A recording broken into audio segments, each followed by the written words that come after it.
As-tu déjà eu l'impression que ton cœur ne pouvait plus supporter la douleur, comme s'il avait été brisé tellement de fois qu'il ne restait plus rien d'entier en toi? Parfois, les blessures de la vie ne laissent pas seulement des traces dans notre mémoire, mais dans notre âme. Ce sont des blessures silencieuses que personne ne voit, mais qui volent la lumière de ton regard et la légèreté de tes journées. Et c'est justement dans ces moments où tout semble irréparable que Dieu commence à agir d'une manière différente. Quand le cœur se brise, c'est le signe qu'il doit être reconstruit. Pas de la même manière, pas avec les mêmes morceaux, mais avec une nouvelle structure. Dieu ne fait pas que recoller ce qui reste, il refait tout à l'intérieur. Il prend chaque fragment de ta douleur, chaque larme que tu as essayé de cacher, chaque plainte que tu n'as jamais exprimée, et il transforme tout cela en fondation pour quelque chose de plus fort, plus mûr, plus aligné avec ce qu'il a préparé pour toi. La douleur n'est jamais agréable, mais avec Dieu, elle peut devenir le début d'un nouveau cycle. Un cycle où tu n'as pas besoin de faire semblant d'aller bien, mais où tu peux reconnaître ta faiblesse tout en ayant confiance que tu n'es pas seul. Car il y a un Dieu qui se soucie de toi, qui ne méprise pas tes larmes, qui ne minimise pas ce qui t'a blessé. Il voit, il comprend, et il sait exactement quoi faire avec un cœur brisé. Alors si aujourd'hui tu te sens en morceaux, respire profondément. Cela peut sembler être la fin, mais c'est seulement le début de la reconstruction. N'essaie pas de cacher ta douleur à Dieu. Montre-la lui, remets-la lui, car seul celui qui a créé ton cœur sait comment le reconstruire parfaitement. Il n'existe pas de petite douleur pour celui qui la ressent profondément. Peu importe si les autres pensent que c'est exagéré, du drame ou un signe de faiblesse.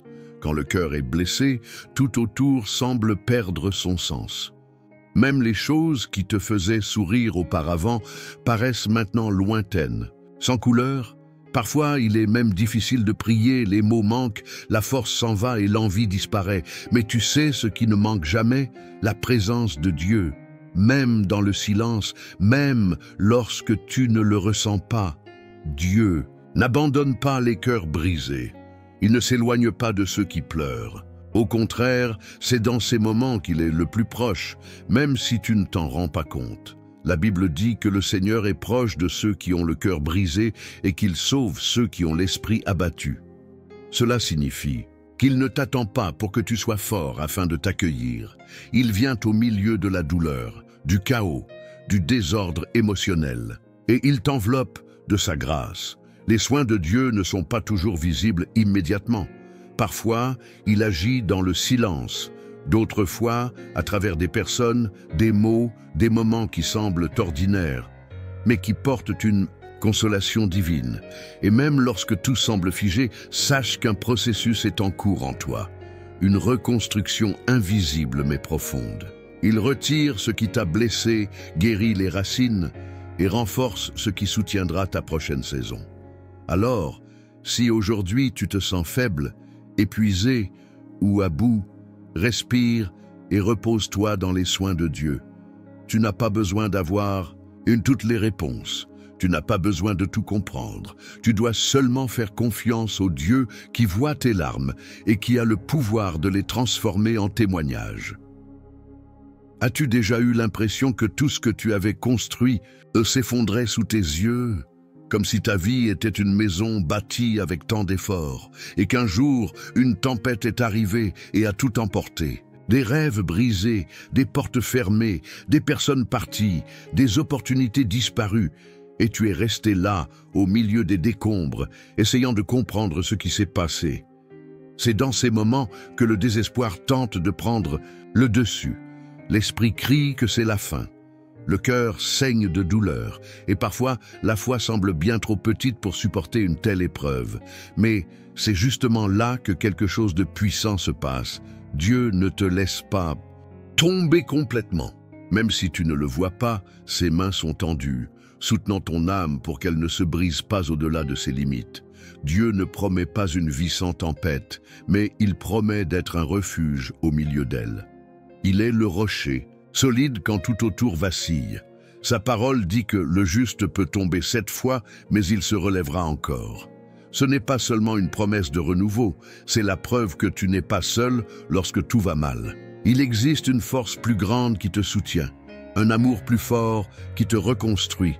Et parfois, Dieu permet que certaines structures s'écroulent, non pas pour te détruire, mais pour t'enseigner qu'il est temps de bâtir quelque chose de nouveau, sur des fondations plus solides, une dépendance totale envers lui.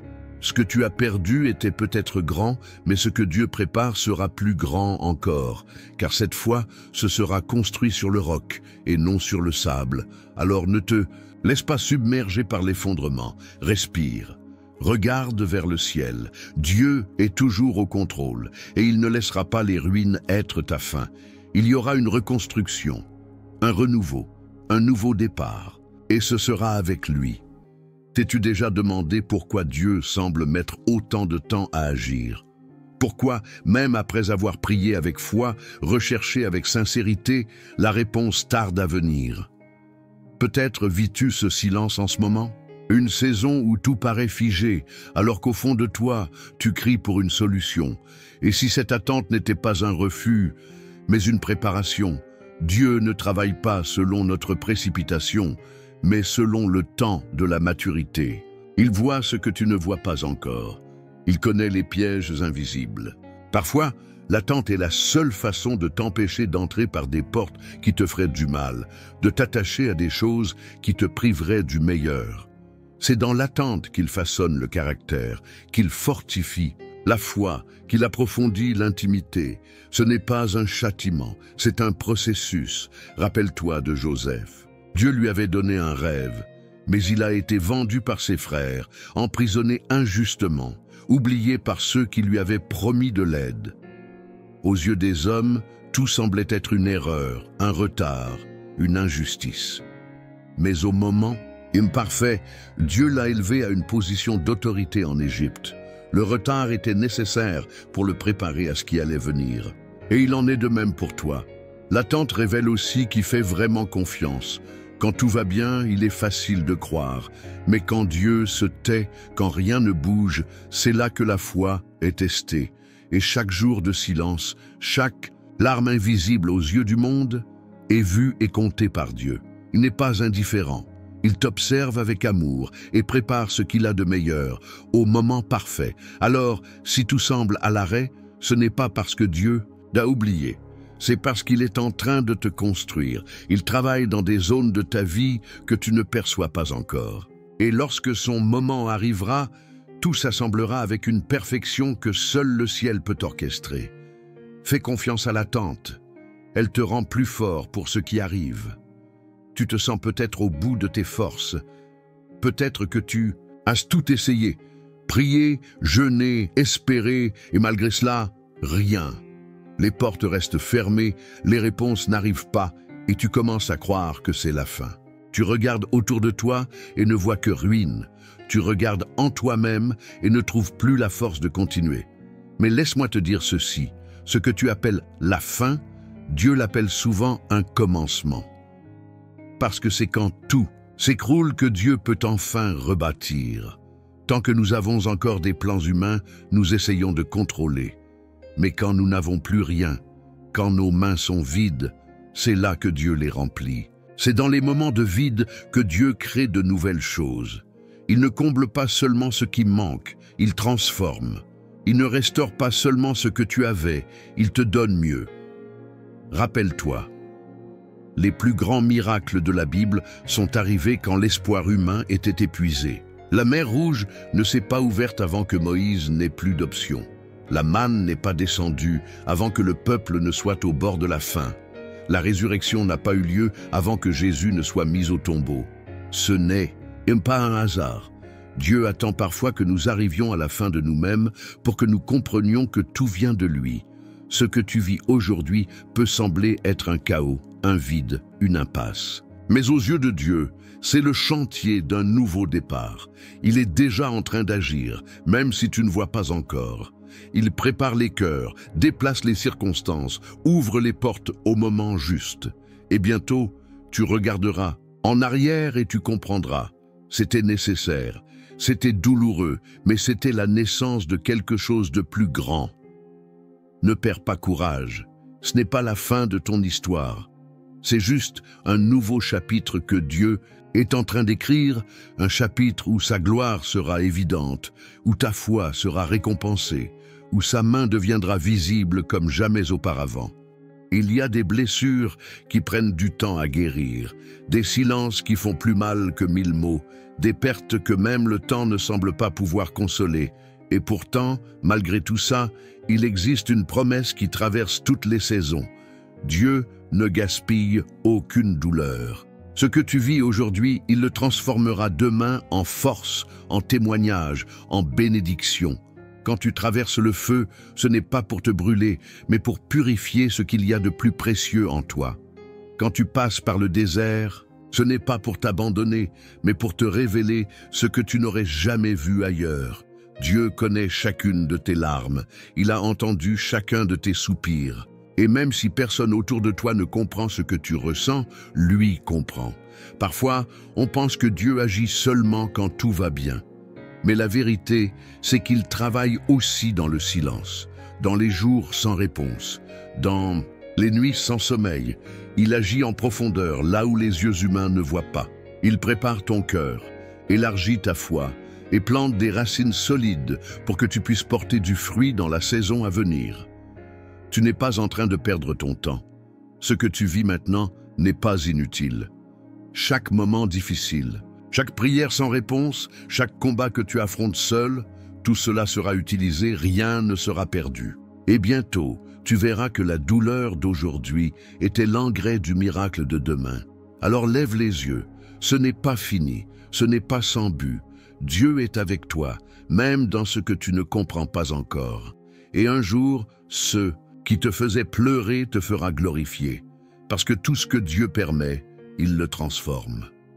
Il y a des saisons où la vie semble s'effondrer sous nos pieds. Des projets tombent à l'eau, des relations prennent fin, des portes se ferment, sans explication. Et on se demande pourquoi. Pourquoi Dieu permettrait-il que tout s'effondre, surtout quand on essaie de faire les choses bien, quand on prie, quand on le cherche? La réponse n'est pas toujours immédiate, mais elle est souvent très simple. Dieu t'aime trop pour te laisser construire ta vie sur des fondations fragiles. Il sait ce que tu ignores, il voit ce que tu ne vois pas, et parfois, il enlève non pas pour te punir, mais pour te protéger. Il démolit ce qui ne pourrait pas te soutenir demain. Il interrompt ce qui aurait fini par t'éloigner de ton appel. C'est douloureux. Perdre fait mal. Ne pas comprendre rend les choses encore plus difficiles. Mais si tu pouvais voir ce que Dieu voit, tu tomberais à genoux, non pas pour le questionner, mais pour le remercier. Parce que derrière chaque non, il prépare un oui plus grand. Derrière chaque perte, il cache une reconstruction. Dieu ne laisse jamais un vide sans intention. S'il a retiré quelque chose de ta vie, c'est parce qu'il a quelque chose de meilleur à te donner. Mais pour que le nouveau arrive, l'ancien doit partir. Et c'est là que réside notre plus grand défi, lâcher prise, lui faire confiance. Accepter que même sans comprendre, il sait ce qu'il fait. Alors aujourd'hui, si tu pleures une perte, souviens-toi, ce que Dieu retire, il le remplace avec sagesse. Et ce qu'il reconstruit, il le fait toujours plus fort, plus beau, plus durable. Ce n'est pas une fin, c'est une nouvelle fondation. Et si tout ce qui te semble chaotique en ce moment n'était pas un hasard, mais une orchestration divine? Et si ce que tu vis comme une défaite était en réalité le point de départ d'un plan plus grand? Parfois, Dieu ne reconstruit pas par-dessus ce qui existe. Il commence par tout raser pour bâtir quelque chose de nouveau, de solide, d'éternel. Il faut du courage pour regarder le désordre de sa vie et dire « Je choisis de faire confiance à Dieu ». Mais c'est précisément cette foi qui ouvre les portes du surnaturel. Le chaos n'est pas le contraire de l'ordre, c'est souvent le passage entre ce qui était et ce qui doit être. Dieu ne perd jamais le contrôle, même quand tout semble hors de contrôle pour toi. Chaque larme, chaque silence, chaque déception, chaque attente, rien n'est gaspillé entre ses mains. Il utilise tout. Il prépare quelque chose que tu ne pourrais pas comprendre maintenant. parce que tu es encore trop proche du tableau. Mais quand il t'aura mené plus loin, tu verras que chaque détail avait un but. Dieu écrit une histoire avec des chapitres encore inconnus, et ce n'est pas parce que celui d'aujourd'hui est douloureux qu'il n'a pas de sens. Le chapitre sombre d'aujourd'hui peut être le fondement de la victoire éclatante de demain. Ce que tu appelles aujourd'hui une crise, Dieu l'appelle une préparation. Alors ne baisse pas les bras. Ne te laisse pas piéger par ce que tes yeux voient. Appuie-toi sur ce que ton cœur croit. Même dans le silence, même dans l'attente, Dieu est à l'œuvre. Et il finira ce qu'il a commencé, pas à ton rythme, mais au moment parfait. Parce que le chaos d'aujourd'hui, c'est peut-être exactement le sol sur lequel Dieu prépare ta prochaine victoire.